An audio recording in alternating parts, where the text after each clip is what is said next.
लेकिन यूएई इस पर अपना दावा करता है। दूसरा है ग्रेटर तुम, इस द्वीप पर ईरान का सैन्य नियंत्रण है, यूएई से अपना क्षेत्र मानता है और दशकों से यह विवाद दोनों देशों के बीच बना हुआ है। तीसरा है लेसर तुम, हॉर्मुज के पास के इस द्वीप पर भी ईरान का नियंत्रण है, रिपोर्ट्स के मुताबिक यहां ईरानी सैन्य और मिसाइल क्षमताएं तैनात हैं।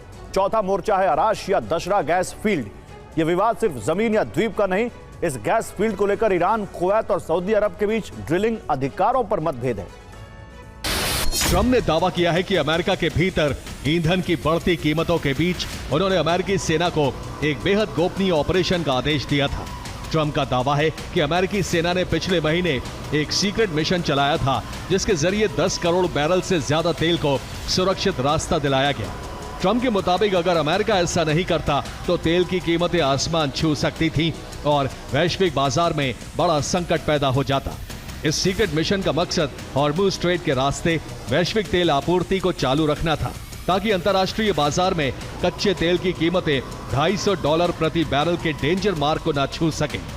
डोनाल्ड ट्रंप ने कड़े लहजे में यह भी कहा कि जब तक यह युद्ध पूरी तरह समाप्त नहीं हो जाता तब तक अमेरिकी नौसेना इस रूट की सुरक्षा करती रहेगी। ईरानी राष्ट्रपति मसूद पेजेश्कियान का कहना है कि बिजली, पानी, परिवहन और दूसरी महत्वपूर्ण व्यवस्थाओं को निशाना बनाने की धमकियां ताकत नहीं बल्कि बेबसी का संकेत है।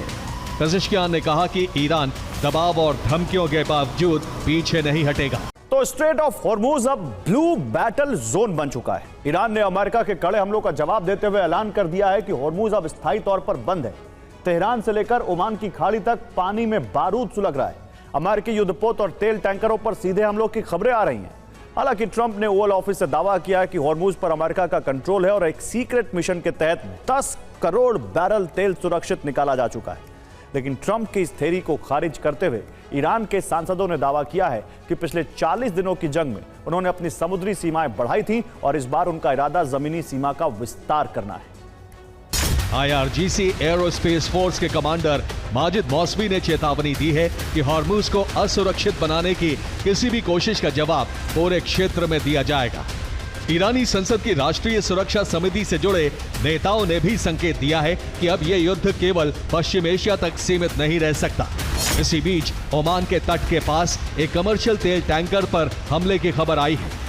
हमले के बाद तेल टैंकर में आग लग गई जिसमें 3 क्रू मेंबर की मौत हो गई और 21 क्रू मेंबर्स को रेस्क्यू किया गया।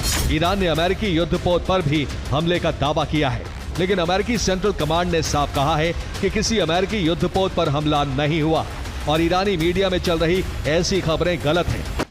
और ईरान इस युद्ध के बहाने विस्तारवाद की कोशिश में भी लगा है। ईरान के टारगेट पर हॉर्मुज के नजदीक कम से कम 4 मोर्चे हैं। पहला है अबू मूसा द्वीप। हॉर्मुज स्ट्रेट के मुहाने पर स्थित यह रणनीतिक द्वीप ईरान के नियंत्रण में है।